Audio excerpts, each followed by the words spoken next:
Permitir. Tá, não quero as notificações, quero que... Ah, então, esse é a gente está entrando aqui, continuando no último módulo do curso. Esse módulo, na verdade, queria pensar um pouco questões mais contemporâneas, colocar um pouco as distinções de modos de fazer filosofia contemporânea.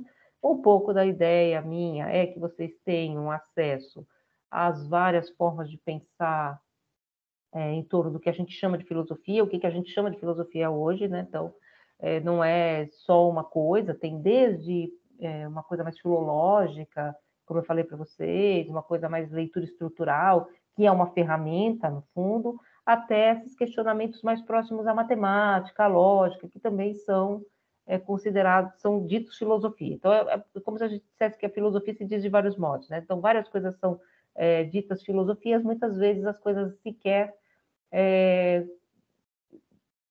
combinam, sequer se entendem, né? Os autores sequer se entendem. E eu peguei exatamente esse momento, como eu falei para vocês nas últimas aulas, de entroncamento dessas questões. Então, hoje a gente vai ver esse texto do Heidegger sobre o Parmênides. E por que eu escolhi esse texto? Eu escolhi esse texto porque é um modo da gente voltar ao começo da história da filosofia, já que a gente falou bastante de história, mas a gente já começou o nosso curso em Kant, né? A gente falou de história, mas a gente já começou do meio. A gente retorna o fim para o começo, né? Então a gente retorna essa questão Parmênides, Heráclito, como a gente viu a aula passada, o Heráclito e tal, mas por uma certa lente da filosofia contemporânea. Então a gente aproveita também para pensar como essas questões aparecem na contemporaneidade, ou seja, como a filosofia contemporânea ela faz às vezes, ela faz as pazes, ou ela faz as contas, vamos dizer assim, com a sua herança histórica. Então, hoje a gente vai ver um pouco essa questão mais do Parmênides. Eu peguei, inclusive, emprestado um slide para a gente ver sobre o poema de Parmênides, mesmo a gente viu a aula passada sobre o curso do Heráclito, então o Heidegger tem um curso sobre Heráclito, um curso sobre Parmênides, né? Isso aqui que a gente vai ver desse livro aqui, e a aula que vem, aí é tudo um pouco cortado mesmo, não tem tanta relação entre os textos como na primeira parte, nas duas primeiras partes, porque realmente eu quero fazer um panorama agora, eu quero fazer um quadro geral. A gente vai ver o texto do Quine, tá? Que é um filósofo ligado ao Carnap, aquele que a gente já viu, que é esse crítico do Heidegger, que fala que a filosofia é lógica. Então a gente vai ver um pouco o que quer dizer a filosofia como lógica, a partir desse autor que é o Quine, e depois a gente vai ler o Porchat, que é o Oswald Porchat, que é esse autor brasileiro, tá? Que também é um pouco... não é próximo a Quine, mas ele também faz um pouco esse retrospecto histórico, porque ele vai falar dos céticos gregos, né, no texto dele. E a gente termina o curso falando daquele texto sobre feminismo, né, que eu falei para vocês, já expliquei um pouco por que esse texto. Então, já tem um encaminhamento para o final do curso, já está tudo certinho, o que vai ficar um pouco corrido, porque vai ficar assim um texto por aula, né? Vocês vão ver assim um pouco, parece que corta. Mas a ideia é exatamente expor para vocês essas várias dimensões. Eu vou agora, como a gente vai falar do poema do Parmênides, e eu já tenho aquele videozinho que eu passei para vocês, né, do que é o Superar a Metafísica, mas eu queria mostrar de novo aqui o slidezinho, só para a gente entrar no poema e entrar também no texto do Heidegger. Deixa eu ver aqui se eu consigo disponibilizar para vocês o poema. Guia do Crome. E é só... Tá. Vocês estão vendo o poema de Parmênides, A Mina Sem Olhos? Sim, não. Tô vendo não, professora. Está compartilhando? Não está compartilhando. Tá abrindo aqui agora. Abriu. Abriu? Ah, então tá lento. Então, eu vou só ler o poema com vocês, tá? Algumas estrofes, tá? Eu falei um pouquinho do Heráclito, a mesma coisa vale para o Parmênides, são textos que chegaram para nós citados por outros autores, então, que a gente chama de doxografia, né? Um outro autor citou esse autor, por exemplo, no texto dele, fez uma citação do Parmênides, e é isso que a gente tem. E eu falei para vocês do poema rapidamente a aula passada.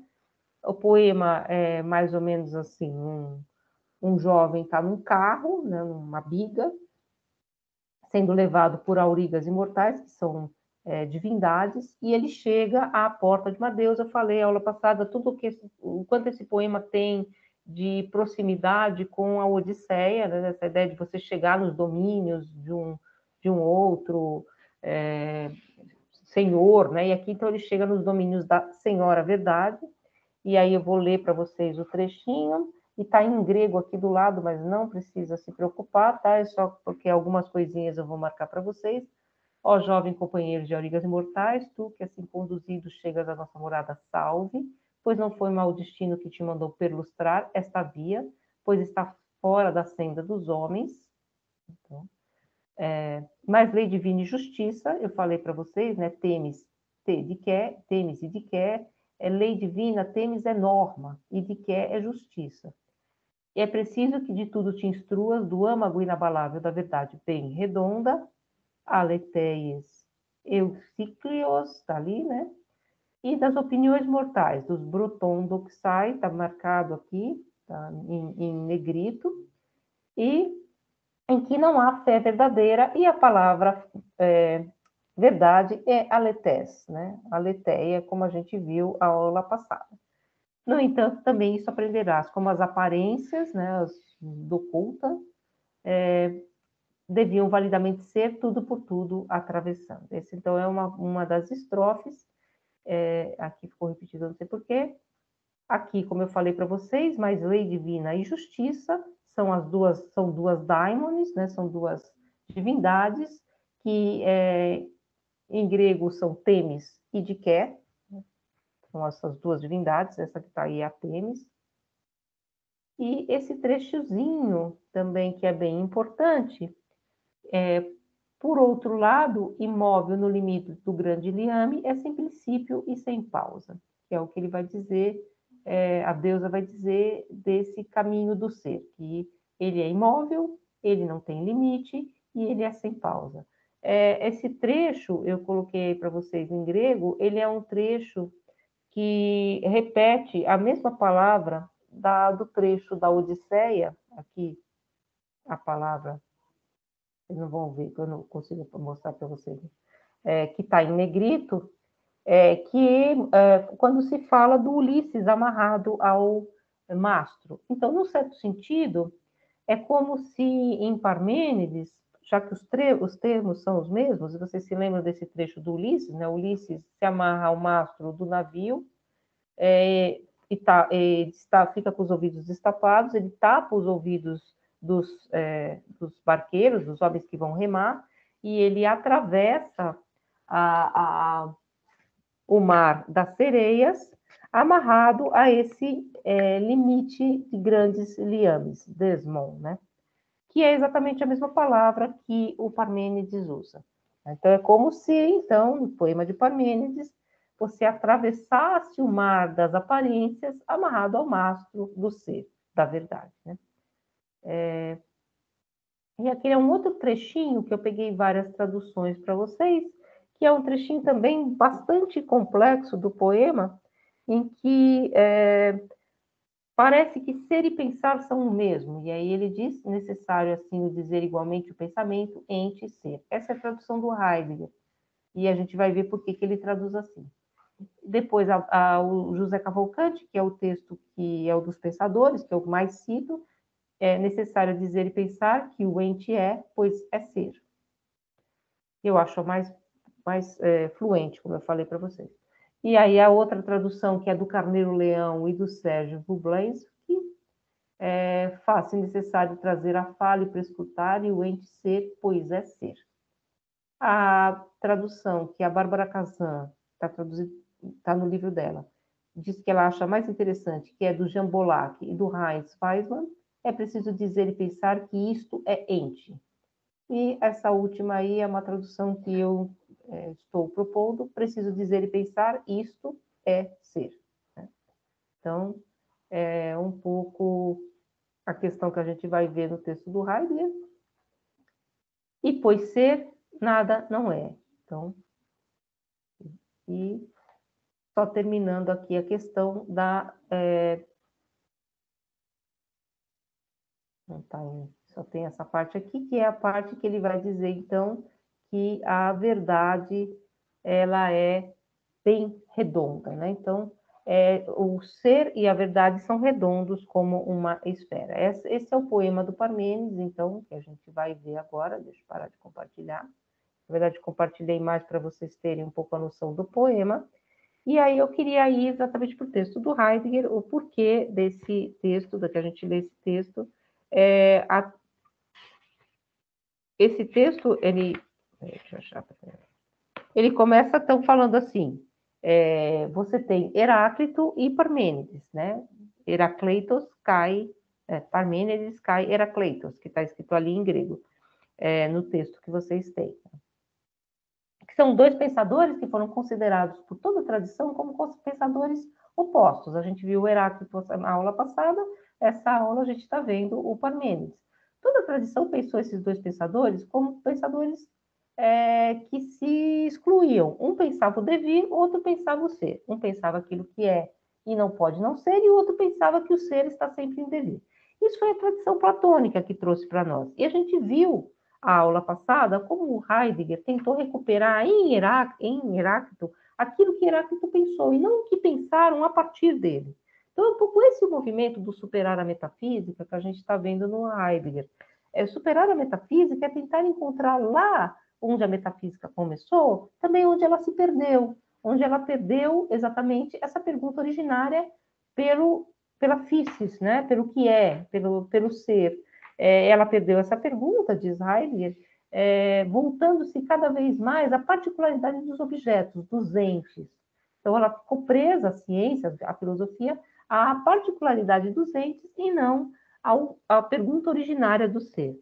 Então, nesse texto do Heidegger, ele vai começar dizendo, então, que esses pensadores, eles são pensadores originários, porque eles pensaram a cada vez a essência do verdadeiro. Então, eles pensaram a verdade a cada vez.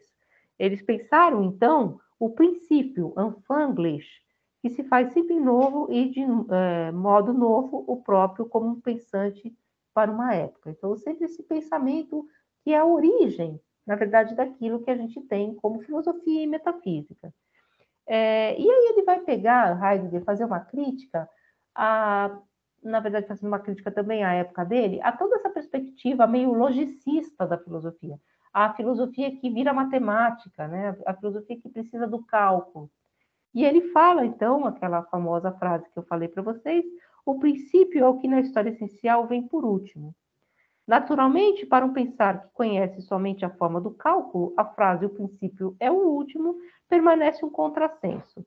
Antes de tudo, porém, o princípio aparece em seu início oculto no modo peculiar, e ele é visto como uma espécie de pensamento primitivo. E aí ele vai fazer toda uma crítica a essa noção de pré-socráticos. Então, esses autores, Heidegger, Heráclito, Parmênides, Anaximandro, seriam pré-socráticos, porque seriam pré-filosóficos, seriam antes daquilo que a gente entende por filosofia. E, portanto, pensariam menos, pensariam de forma incompleta, primitiva. E é exatamente isso que ele quer tirar da nossa frente. Porque, senão, se esses pensadores, Parmênides, Heráclito, pensavam de forma primitiva, e a gente viu o Heráclito na aula passada, por que voltar-se para eles? A não ser por uma questão de erudição, e vocês estão fazendo aí esse exercício sobre a crítica de Nietzsche, e vale lembrar, eu falei isso para vocês, né? Heidegger era um leitor de Nietzsche. Ele cita Nietzsche, inclusive, naquele trechinho que eu passei para vocês. A crítica que Nietzsche faz à filosofia como erudição, que Hegel faz à filosofia como erudição, e que a gente pode colocar que o Heidegger faz também. Não é uma erudição, uma mera erudição, voltar-se para esses autores. É filosófico. Então, em que sentido eu me volto para autores da tradição? Isso vale, parênteses, para qualquer curso de filosofia que vocês forem fazer. Você pode fazer um curso de filosofia antiga que seja um curso de história da filosofia antiga, não existe nenhum problema. Mas a pergunta que fica é sempre por quê? E eu acho que a pergunta que a gente viu naquele texto da Nicole Lorat, a gente se volta para esses textos, né? Se tudo que a gente pode perguntar para eles é sempre anacrônico, por que lê-los novamente? Então, essa questão que não dizendo que a Nicole Lorat ou esses outros autores são heideggerianos, claro que não são, mas a pergunta é um pouco essa. Por que ler esses autores se esses autores são, no máximo, personagens de interesse erudito. E a erudição, como vocês acham que leram lá no texto do Hegel, porque vocês estão fazendo esse exercício, eu não cheguei nele ainda para corrigir, né? O que é erudição? Erudição é aquilo que vale a pena ser conhecido apenas por ser conhecido, né? É um dado de curiosidade, né? É uma erudição, ela é vã, e nenhuma filosofia se vale da erudição. A erudição não é filosófica. E aí ele continua aqui. No decorrer das épocas da história ocidental, o pensamento posterior afastou-se do seu início não apenas cronologicamente, mas também, diante de tudo, com respeito ao que é pensado. As gerações posteriores dos homens, então toda a filosofia posterior, tornaram-se mais e mais estranhas ao pensar antigo. Então, nós nos afastamos muito desses filósofos, nós deixamos para trás esse modo de pensar, e cada vez mais há uma dificuldade em voltar-se a esse pensar. E aí ele diz, a intenção de refletir ainda hoje a partir do pensar de Parmênides e de Heráclito permanece assim cercada de múltiplas dúvidas e objeções. Foi exatamente o que eu falei para vocês. Por que voltar-se a esses autores? São as objeções que qualquer um faria. É tão difícil, é tão fragmentado, pedaço. Vocês viram a aula do Heráclito, como é difícil de entrar naqueles trechos, né? Parece que você está em uma outra língua, quer dizer, a gente está numa outra língua, a gente está no grego, mas a gente está num outro modo de pensar, num outro modo de conceber o mundo. Então, por que entrar nessa questão? É um pouco o problema que o Heidegger vai tentar responder nessa introdução ao curso dele, né? E aí ele vai falar, primeiro a gente tem que levar em conta que esse poema do Parmênides é um poema, e foi tido por muito tempo como um poema doutrinário, ou seja, um poema filosófico. Em que sentido esse é um poema doutrinário? Vocês podem ver que está sempre, entre aspas, é o que ele vai sempre tentar recuperar. E aí ele vai dizer, isso é muito interessante, porque a gente vai ver isso lá no Quine e a gente viu isso no Carnap. O que o Carnap diz? Vocês se lembram do texto que a gente leu, daquele trechinho do Carnap, do Rudolf Carnap? E existem dois tipos de enunciados. Enunciados analíticos, que são matemáticos ou lógicos, que são eventualmente falsos, mas eles são falsos formalmente, então não preciso de que nada no mundo diga que eles são contradições, porque eles são contradições em si mesmos, são tautologias, no certo sentido. O triângulo tem 3 lados, o quadrado tem 3 lados, são enunciados verdadeiros ou falsos, analíticos. Como diz o Carnap, naquele trechinho que a gente leu, mais ou menos como Kant diz que são enunciados analíticos. Na verdade, não é nem um pouco mais ou menos, porque eu acho que Kant não diz isso, mas enfim. Mas são os enunciados matemáticos. 2 mais 2 igual a 4, enunciados lógicos, A igual a A diferente de B, A mais B, enfim, maior que A, então vai embora, assim, esses enunciados que são verdadeiros ou não em si mesmos, porque eles são tautologias. E outros enunciados de Scarlett, que são enunciados voltados ao mundo empírico, às ciências empíricas. Esses segundos enunciados, os enunciados empíricos, eles podem ser verificados ou não no mundo. Então, os primeiros, os analíticos, não precisam de que nada exista no mundo. Eu não preciso que existam triângulos para que o triângulo tenha 3 lados. Porque quando eu digo que o triângulo tem 3 lados, eu estou dizendo que algo que tem 3 ângulos tem 3 lados. Eu estou dizendo uma tautologia. Ou que A é igual a A. Eu estou dizendo que o que é idêntico a si mesmo é idêntico a si mesmo. São tautologias. Agora, quando eu digo o lado escuro da lua é de queijo, é algo que eu posso ou não provar. Na época do Carnap não se podia provar porque, né, eles não tinham chegado na lua. Hoje em dia se pode provar, não é de queijo, tal. Isso eu falava, mas que enunciado absurdo. É absurdo, mas ele é um enunciado com sentido. Por quê? Porque eu posso verificar. Então, eu posso, é falso, mas eu posso verificar. Ou, sei lá, embaixo da terra tem algodão. Eu vou cavar, vou ver que, nossa, que ideia idiota. Eu vou cavar e ver que não tem algodão, né? Tem pedra. Então, mas eu posso cavar e ver, então eu posso verificar, é passível de verificabilidade. Mesmo que essa verificabilidade não seja possível ainda, por exemplo, na época do Carnap, verificar o que tinha do outro lado da Lua. mas é possível de alguma verificação. Agora, quando eu digo o nada nadifica, como diz Heidegger, ou quando eu digo que o pensar, que as gerações posteriores dos homens tornaram-se estranhas a esse pensar, ou que o pensar primitivo é o pensar do princípio, que o princípio é o último, eu não tenho como verificar, eu não estou dizendo uma tautologia, então o que vai dizer Carnap? Esses enunciados, que são os enunciados da metafísica, porque a metafísica sempre se voltou para algo que não é nem empírico e nem matemático, são enunciados que não são falsos, eles simplesmente não são enunciados, eles são pseudo-enunciados, eles são enunciados destituídos de sentido. Vocês vão ver isso depois no quadro. O que o Heidegger vai responder? Veja o que ele diz aqui na página 15.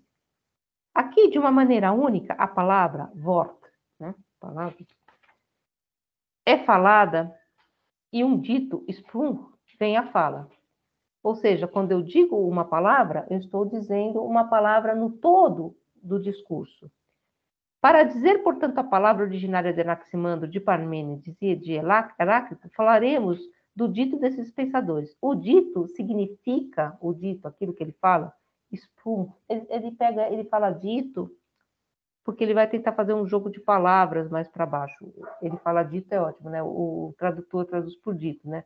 Porque é falar, né? Fala. A fala significa o todo do seu falar, e não somente proposições isoladas e enunciados. Não adianta picar a linguagem em enunciados e dizer se é verdadeiro ou se é falso. Quando você diz uma palavra, quando Parmênides diz uma palavra, quando Heráclito diz uma palavra, essa palavra é convocada no todo da língua grega. Então, é o todo da língua grega que é convocado nesse falar. E se vocês se lembrarem daquilo que a gente viu lá na última aula, quando ele fala de aletheia, é exatamente esse problema. O que é convocado na língua grega quando se diz verdade? Não é o mesmo que é convocado na língua moderna. Quando eu digo a verdade da ciência, eu estou convocando no dito uma palavra que reverbera de um modo. Quando se diz aletheia, no grego, e aí ele tenta recuperar essa reverberação, o que se diz? Se diz primeiro uma palavra que é negativa, porque tem o alfa privativo na frente, né?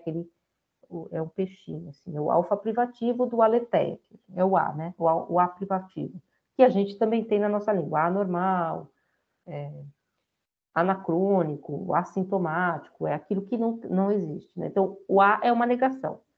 Letis, ou letheia, é uma partícula que remete, aí vocês lembram do texto como ele fala, para um grego, a um verbo lântano, latoi, esconder-se, então, a esses vários modos de dizer velamento. Então, a aletheia é desvelamento, é isso que é convocado pela língua grega, quando essa palavra é dita. Então, ele diz assim, é ansprum, é convocação, é como que aquilo que é vocado, né, aquilo que é falado, é convocado, esse o jogo, é spum, ansprum, né, que é o jogo que ele tenta recuperar, né. Então, não adianta você, então, picotar toda a língua, diz Heidegger, em enunciados e tentar provar que cada um dos enunciados é verdadeiro ou falso. É uma crítica direta, no certo sentido, à lógica do tempo de Heidegger. Ele vai fazer várias críticas a essa lógica. E ele vai dizer o que é esse pensar. Vocês lembram lá do texto do Hegel, né? Então, ele está falando assim, pensar, o Hegel está falando filosofia, filosofia. E tem uma hora que Hegel diz, o que é filosofia? Filosofia é pensar por conceito. Ele diz isso, ele define. Aí o Heidegger diz assim, pensar é atenção ao essencial. Então, o que é pensar? Pensar é atenção ao essencial, aqui no texto dele. E aí ele vai dizer, então, qual é a diferença desse pensar, que é atenção ao essencial, para as ciências modernas. Essas ciências para as quais você pode, eventualmente, precisar de enunciados verificáveis, os enunciados verificáveis da física, os enunciados verificáveis nos textos do Carnap, ele fala da história, você tem uma verificabilidade empírica, inclusive na psicologia, tá? Não na psicanálise. A psicanálise é, para esses caras do Círculo de Viena, a psicanálise é romance, não é ciência. Mas você tem que ter esse núcleo de verificabilidade. O que ele vai dizer? Então, isso sim, para as ciências modernas, mas não para o pensar originário. E aí ele vai dizer. Então, a atenção essencial, estou na página 16, tá, gente? Reside o saber essencial. O que usualmente chama-se de saber é estar informado acerca de algo, é o que nós entendemos por saber. O saber moderno é ter algo, é estar informado sobre algo, é possuir esse algo. Se vocês se lembrarem daquela noção de esquecimento, o esquecimento moderno é esquecer algo que eu possuía. Eu esqueci o número de telefone, eu esqueci a senha do Wi-Fi, eu esqueci o nome de alguém. Então, é algo que eu possuí, que era meu, e que eu esqueço. Não é esse esquecimento que é o esquecimento da letéia, né, do esconder-se. Não é esconder-se também, vou me esconder porque eu não quero que ninguém me veja. É o pôr-se ao modo do velado, que ele fala, né? Então, é totalmente diferente do que é o nosso pensar moderno. E aí ele continua. Graças a esse tipo de conhecimento moderno, nós dominamos, e ele põe entre aspas, as coisas. Esse saber de dominação, e dominar é uma palavra forte, latina, né? Se dirige ao ente cada vez dado a sua estrutura e a sua utilidade. Um tal saber se apodera do ente, domina, e é com isso, e com isso vai sempre para além do ente, ultrapassando constantemente. O caráter desse saber é inteiramente diferente. Ele se volta, o caráter do saber antigo, desse saber originário. Ele se volta para o ente e, no seu fundamento, para o ser. Por exemplo, continua mais embaixo. Só para tomar um caso, entre outros, cada ciência é um conhecimento de dominação, sobrepujar e ultrapassar, quando não simplesmente o passar por cima do ente. Isso se realiza ao modo da objetivação. Cada ciência objetiva as suas partes, os seus objetos, e fala sobre eles, né? Mas não pergunta, não pensa primordialmente sobre esses objetos. Em contraposição, ele vai dizer, a atenção marcada pelo pensamento permanece uma atenção para uma exigência que não provém de fatos isolados e de eventos da realidade, nem atinge o homem nas razões periféricas de suas ocupações cotidianas. Então, não se volta a cada parte do ser, a problemas cotidianos, é uma espécie de pôr-se diante do ser, pôr-se diante daquilo que é a ser pensado. E aí ele vai para o poema do Parmênides. O poema do Parmênides põe essa questão para nós, né? A deusa acolhe esse rapaz que chegou ali e diz para o rapaz o que deve ser pensado. Mas ela não diz coisas cotidianas, ela não fala sobre ciência, essa deusa. E aí ele vai perguntar, né? Tá bom, então quem seria essa deusa? Quem seria a deusa do poema de Parmênides? E aí ele diz: quem é a deusa, né? Quem é essa deusa? Ela é a deusa da verdade? Se ela fosse a deusa da verdade, ela seria tal qual as ciências modernas, aquela deusa que domina a verdade, aquela deusa que objetificou a verdade, que tem a verdade como seu objeto, que tem, portanto, algo que está sobre a sua jurisdição, vocês podem dizer. Essa deusa, a deusa da verdade, é uma deusa tal qual nós pensamos a mitologia, né? E ele vai mais para frente, não está aqui. Ele vai fazer uma crítica a essa ideação de mitologia e vai dizer que a mitologia é exatamente um estudo, por ser uma gramática do mito, posterior do mito. Inclusive, ele fala isso o Heidegger fala isso quando ele vai falar do alfa privativo, do aletheia. Esse alfa privativo é como os gramáticos alexandrinos vão chamar, quando você gramaticalizou essa língua grega, que é uma língua eminentemente oral, né? Então, é uma espécie de um arrefecimento da vida que está dada ali no mito, por exemplo, que faz com que ele se transforme em mitologia. Então, aí ele vai perguntar quem é essa deusa. E aí ele vai dizer que a deusa do poema é a verdade ela mesma. Ela não é a deusa da verdade, ela é uma espécie de epifania da verdade. E aí ele diz assim aqui embaixo, Parmênides chama a deusa a verdade, então é a própria verdade que é aqui experimentada como deusa. Isso pode nos parecer estranho, pois, por um lado, achamos simplesmente estranho que o pensador coloque seu pensar em relação com a palavra de um ente divino, exatamente porque nós, modernos, fizemos a separação, entre aspas, entre pensamento mítico, pensamento da mitologia e pensamento científico. Mas essa divisão ela é posterior a esse poema. E ele vai falar que isso, desde o tempo dos grandes filósofos, como Platão, Sócrates, isso estava posto, né? Essa separação entre o que é mito e o que é saber. Por isso, para nós, a deusa verdade, ela aparece como algo muito abstrato. E se põe, qual seria essa questão? Seria uma espécie de alegoria, tal como a gente chama? Mas isso é muito posterior também, essa noção alegórica do mito, que nós estamos acostumados nessa hipostasiação que ele fala aqui na página 19.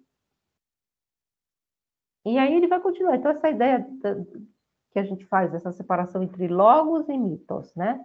Então, a gente uma separação, se vocês pegarem qualquer livro de filosofia, vai falar, a filosofia nasce do espanto, tal, mas e a filosofia é um afastar-se das cosmologias míticas, das cosmogonias, né? Então, desse pensamento que é um pensamento que vai explicar o mundo pelo mito.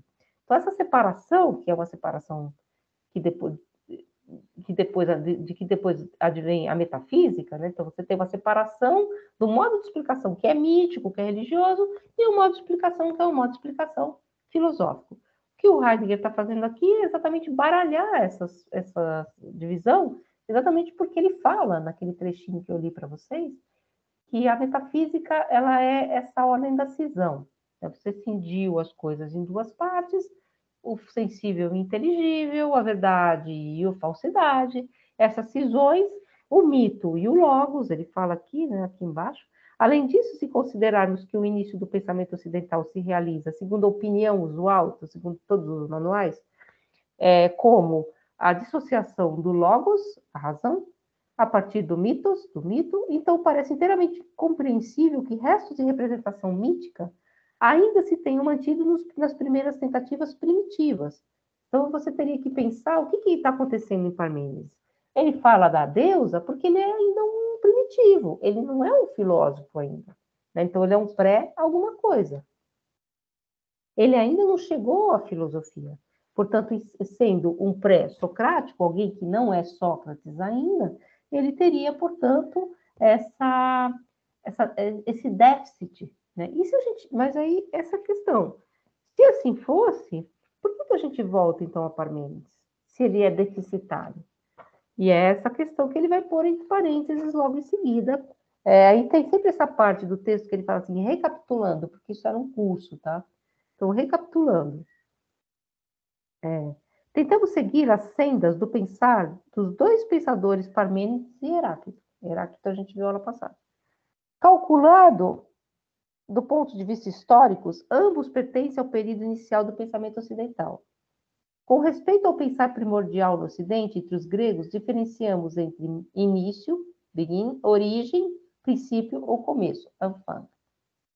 O início, penso iniciar-se desse pensar num determinado tempo. Então, a questão do início é a ideia do começo cronológico, que é exatamente a cronologia, que é esse nosso pensamento do cálculo. A gente tem que pensar que alguma coisa começou lá e foi se desenvolvendo até aqui.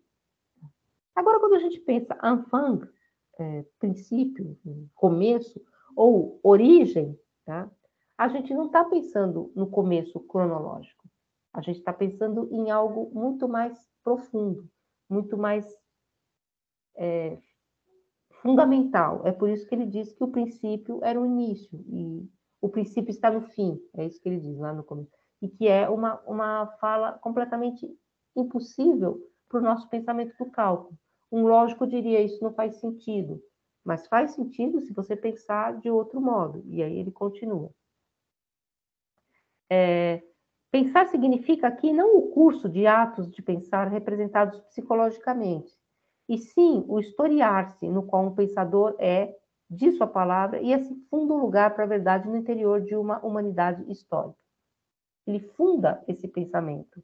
Não é uma coisa psicológica, não é psicologia do pensamento, isso a gente já viu, que a psicologização do autor é algo que a filosofia evita, e ela funda esse tempo, e esse tempo não é um tempo cronológico, esse tempo significa aqui não primeiramente o ponto do tempo, o calculado segundo ano, século, tal como a gente calcula o tempo, e sim a época, a situação das coisas humanas e o lugar de referência desse ente homem.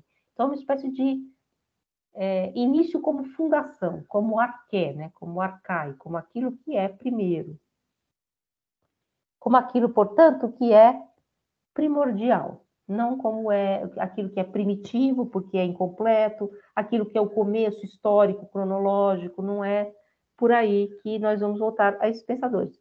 Inclusive, porque se voltássemos a esses pensadores deste modo, pensando como vamos ver como começou, isso seria uma espécie de dado de erudição pouco filosófica.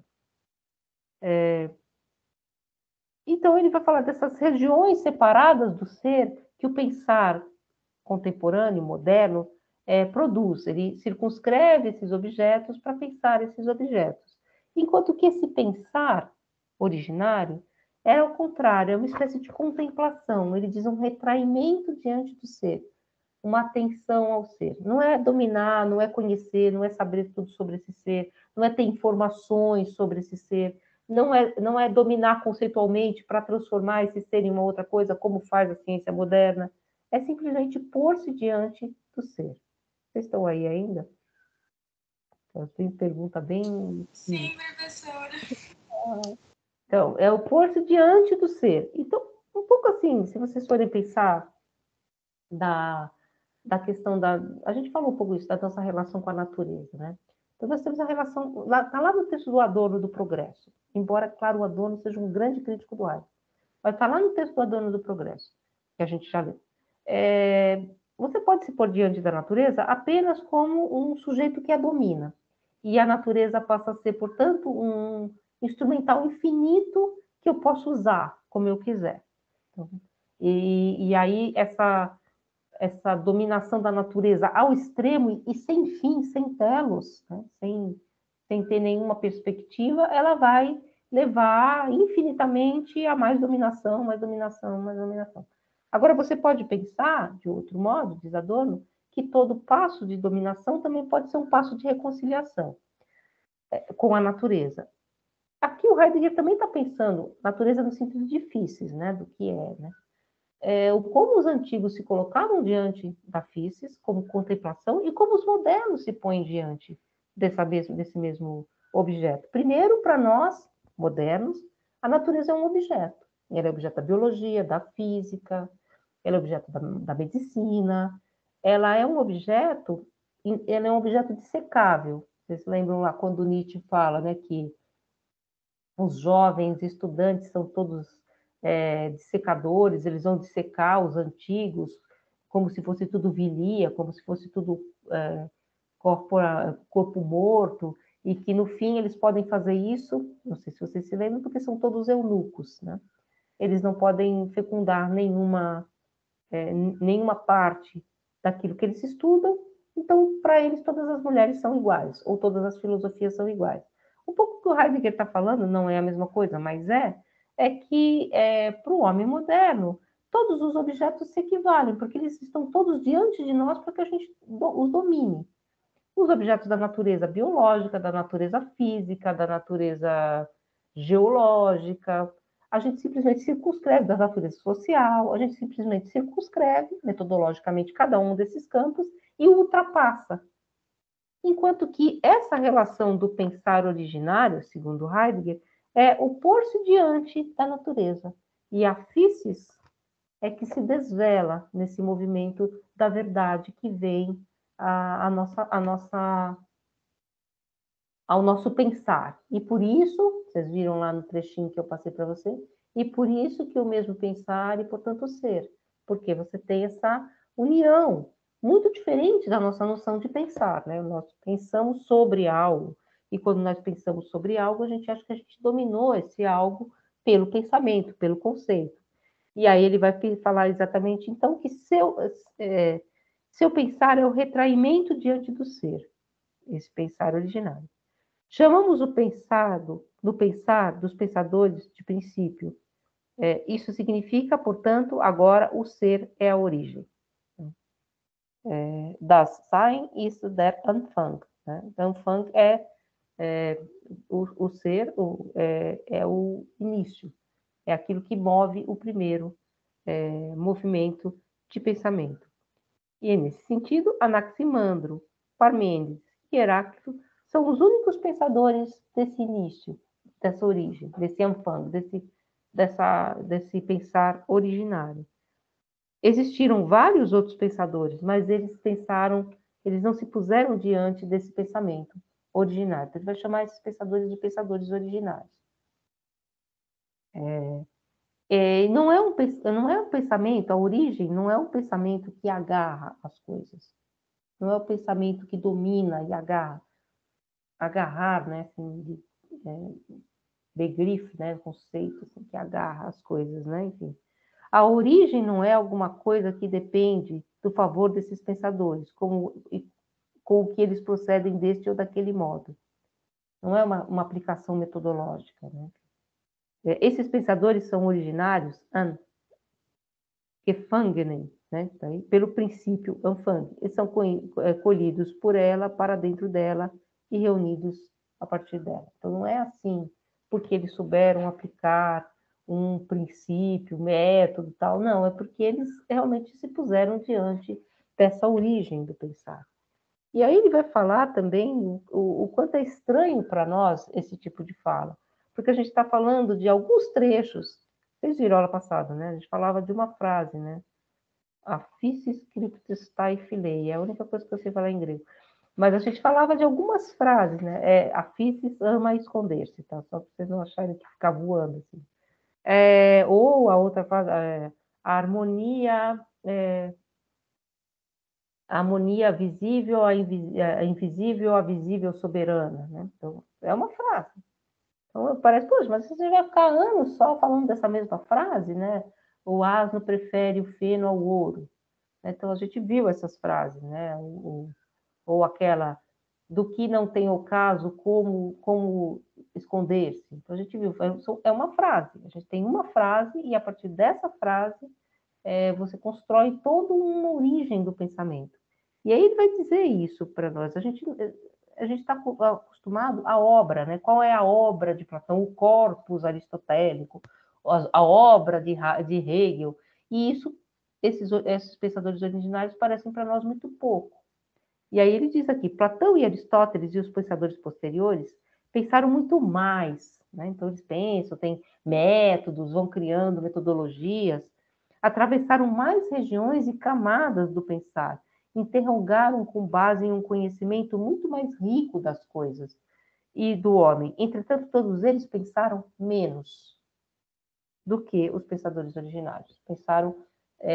Eles fizeram mais, mas pensaram menos. E aí ele vai falar isso, por exemplo, dos longos textos com os quais nós, modernos, precisamos pensar, nos grandes tratados. Ele mesmo, Heidegger, escreveu Ser e Tempo, que é um troço enorme, né?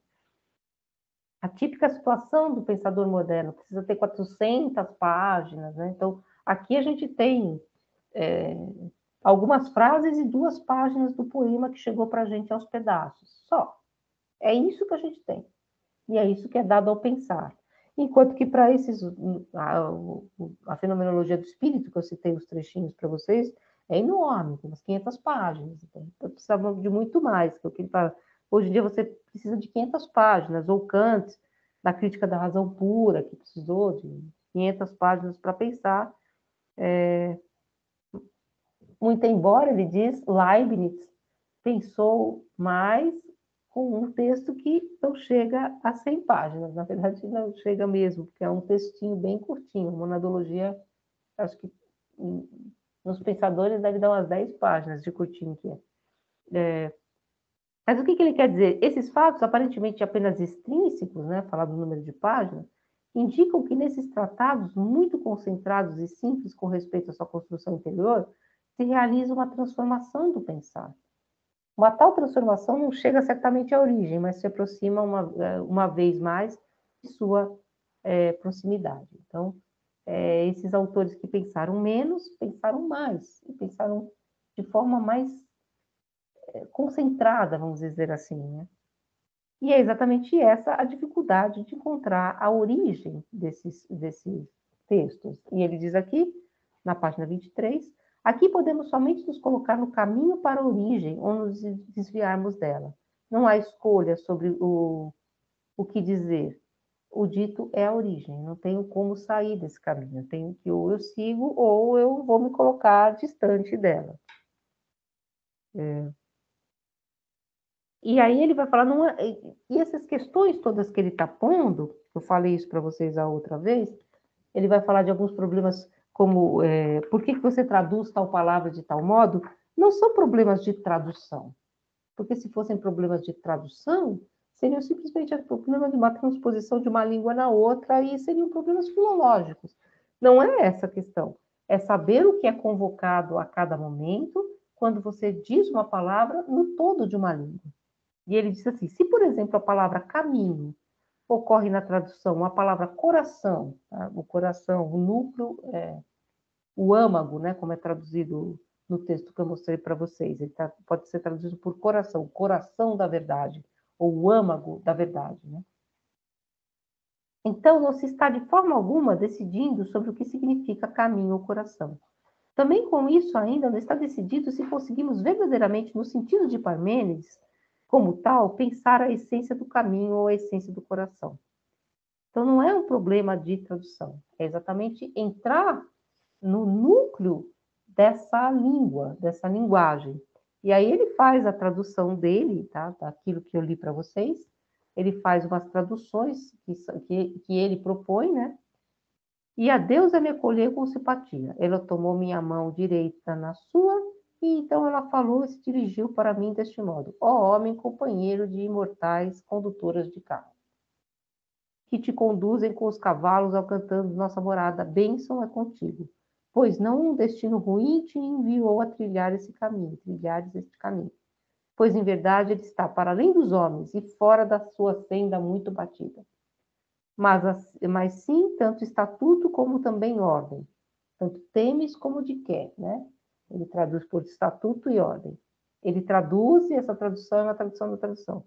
Mas é necessário que experimente tudo, tanto o coração intrépido do desencobrimento bem abrangente, ou o núcleo inabalável da verdade bem redonda, e que ele não traduz por verdade, mas sim por desencobrimento, por causa daquele problema da aletheia, como também o aparecer na sua aparência para os mortais, onde não mora confiança no descoberto.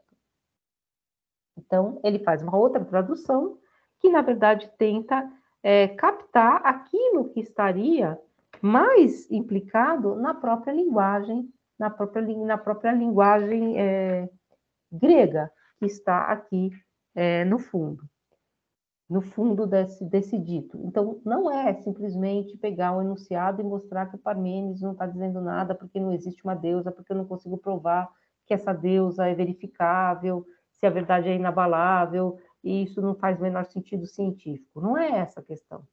Esse é o nosso pensar moderno, que é o pensar do cálculo, do método.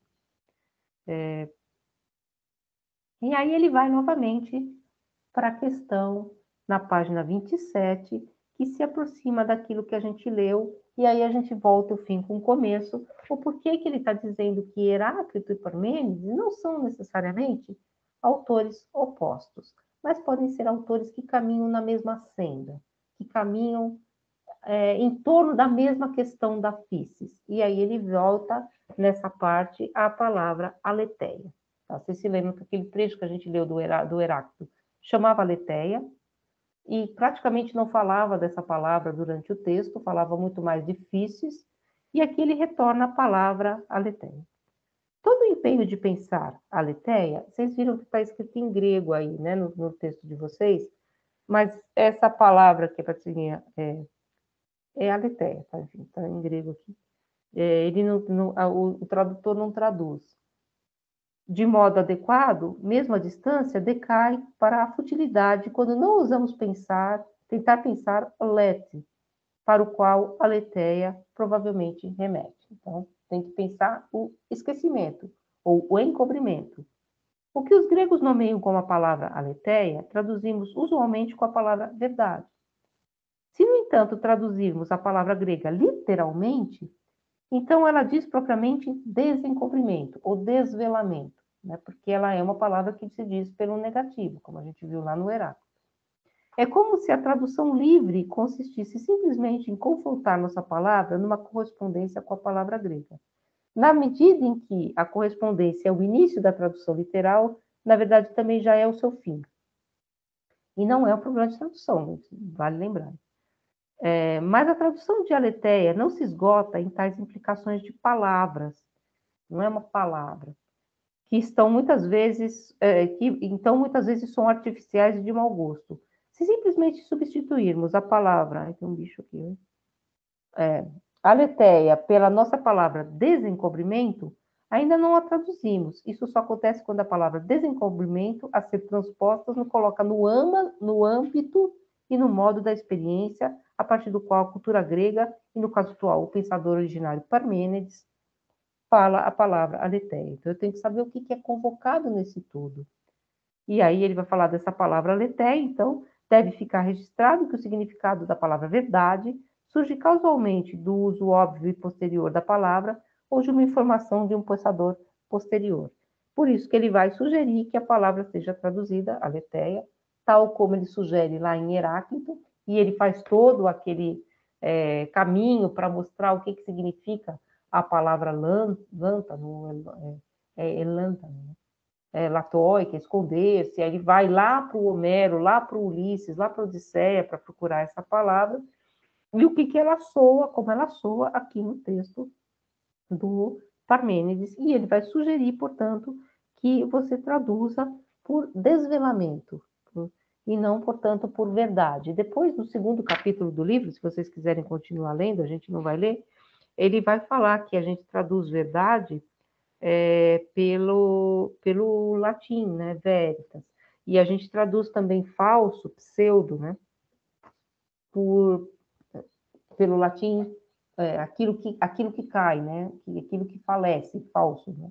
E também é uma tradução que esconde, vamos dizer assim, o que é convocado na língua grega quando se diz pseudo, que é o falso, que é o contrário de verdade, né.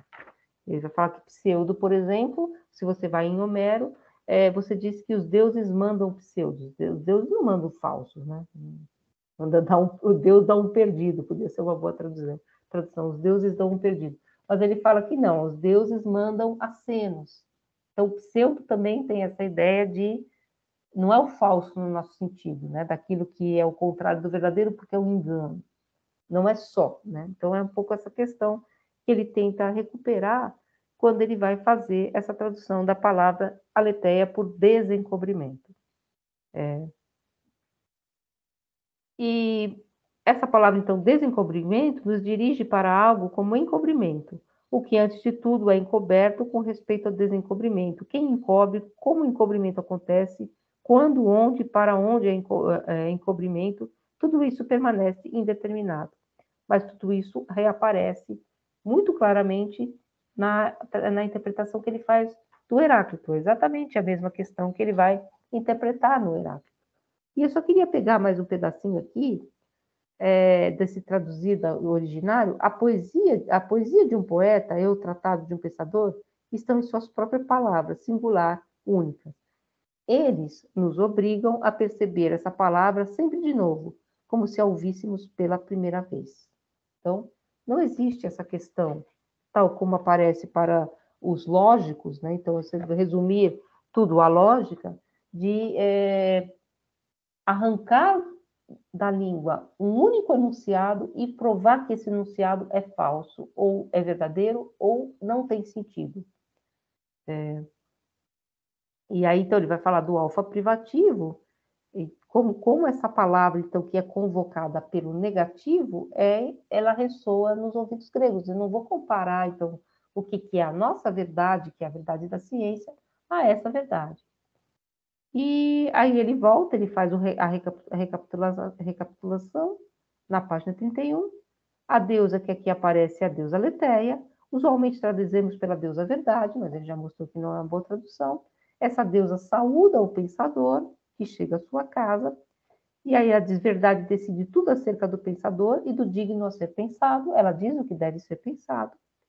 E essa deusa Mas a palavra não é a ferramenta, mesmo para alguém que sustenta ser a linguagem somente um meio de troca ou de comunicação, de tal modo que seria diferente se disséssemos universidade e pensássemos ainda em algo, ou se somente falássemos de passagem sobre uni, que é aquilo que é tudo, talvez se estude hoje somente na uni. Então, ele fala assim, o que você pensa? É claro que ele está falando isso aqui porque ele está falando para estudante. O que você pensa quando você diz universidade? E os alunos tinham aquela costume de falar uni, né? Eu vou para a uni, vou para a facul. Mas o que você pensa quando você fala só uni? Talvez você já não pense mais aquilo que ressoa na palavra universidade, que é essa noção da universidade e do pensamento a ser pensado em Parmênides. Então, eu queria trazer para vocês esse texto. Depois, se vocês quiserem continuar lendo, eu acho o texto...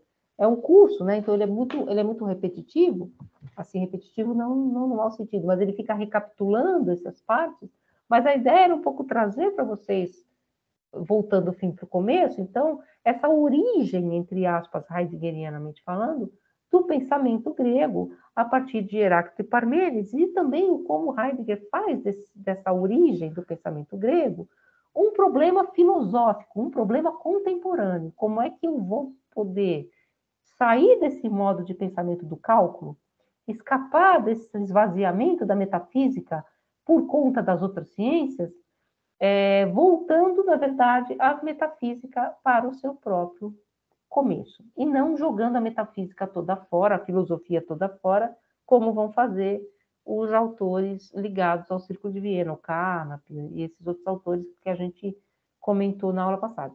Na próxima aula, a gente vai ver o texto do Quine, que foi um aluno de Carnap, e vocês vão ver como ele tem um outro problema, é outro problema completamente diferente. É um problema também do como dizer as ciências, o como escolher uma ontologia, ele diz. Ou seja, como escolher um modo de dizer os seres. Né? Como escolher entre várias ontologias, sem cair em vários problemas. Só que ele vai recorrer ao quê? À lógica. A lógica de Frege e de Russell. Isso a gente vai ver a aula que vem. Ele recorre, portanto, Carnap, Quine e Carnap também, porque o texto é dedicado ao Carnap, ao recurso lógico. Aqui que o Heidegger está dizendo, a lógica é posterior a esse pensamento originário. Esse pensamento originário, ele pode ser o começo cronológico da lógica. Agora, a lógica não subsume completamente esse pensamento. Ela não dá conta, porque a lógica, a matemática, são pensamentos do cálculo, são pensamentos, a cronologia, a mitologia, são pensamentos nossos, modernos.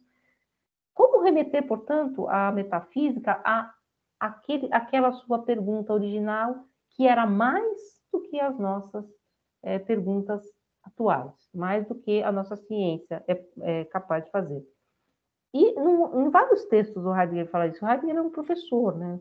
Ele fala, qual o sentido da universidade, do pôr-se em relação à ciência? Tem essa pergunta original? Tem esse pôr-se diante do mundo como cientista? A universidade ela recai em um tecnicismo muito grande, né? São técnicas, você aprende técnicas que você aplica a determinados elementos da natureza. E só. Então, é um pouco uma questão para o Heidegger também, esse problema, né? Não sei se vocês têm muitas questões em torno desse texto, na verdade, ou da prova, se vocês querem falar alguma coisa em torno desse texto do Parmênides, na verdade, é do Heidegger, do Parmênides, na verdade, eu quero só fazer realmente um quadro geral de questões para vocês poderem, inclusive, se vocês quiserem, fazer outros cursos na filosofia, como eu falei para vocês, né? Então, assim, a gente mostrei para vocês um pouco essa divisão de águas, vamos dizer assim, em que há uma filosofia que vai se encaminhar para uma espécie de logicismo matematizante e lógico e científico nesse sentido, e essa outra filosofia, que também é bastante contraditória, né? Por exemplo, Adorno, Heidegger, Benjamin, mas estão sempre em embates, mas é uma filosofia que a gente chama, entre aspas, de continental, né? Que é essa filosofia tradicional, que vem dessa origem metafísica, enquanto que a outra filosofia analítica, ela vai se voltar para outras ciências, para outros métodos também. Tá? E esse divisor de águas, Tem um livro que está ainda na bibliografia de vocês, é da Franca de Agostini, chama Analíticos e Continentais. Faz com que, às vezes, seja tão distintos os temas, um está estudando Parmênides, outro está estudando a semântica lógica de, sei lá, nem consigo nem pensar, porque não, os modelos de indexação, de semântica, né? E o outro está estudando o poema de Parmênides. Fala, pô, mas isso tudo é filosofia? Por que aquilo não é história e isso não é gramática? Ou matemática, ou, sei lá, pensamento computacional? Porque exatamente houve, nesse um determinado momento histórico, essa cisão, tá, de modos de pensar a partir de uma crise, que é uma crise comum à disciplina e aos modos de pensar filosóficos, mas que depois foram encontrando novamente caminhos, né? Assim, foram se reconectando, vamos dizer assim, esses modos de pensar. Vocês têm alguma questão aí? Vocês estão tão quietinhos hoje? Tudo bem com o horário da prova também? Tudo certo? Vocês têm alguma coisa que vocês querem perguntar?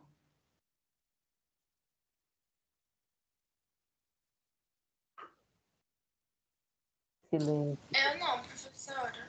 Vocês gostaram do texto do Parmênides ou vocês acharam uma viagem? Professora, tudo que é de filosofia pra mim é muito difícil. Ah, não, mas na verdade, assim, eu tô pegando pesado, entre aspas, assim, a gente está entrando nos textos mesmo. É por isso que eu falei para vocês daquilo que a gente chama de método estrutural. Eu não vou falar de fora, tem Heidegger, tem, né, tal. A gente entra no texto, a gente vai pelo texto, né? E é um caminho que eu acho que é mais difícil, mas ao mesmo tempo é mais difícil e é mais fácil, não sei explicar, porque quando você vai falando de vários autores e portando um do lado do outro, parece que você aprendeu mais, mas você aprendeu menos. Eu estou super Heidegger hoje, né? Aqui a gente entrou e, claro, muitas coisas escapam, não é assim também a primeira leitura que vai te dar o todo, mas você vai desmontando o texto, né? Nessas suas estruturas lógicas. Então, bom, e amanhã, então, é o dia da prova. Eu vou tentar adiantar bastante o comentário dos fóruns também com vocês.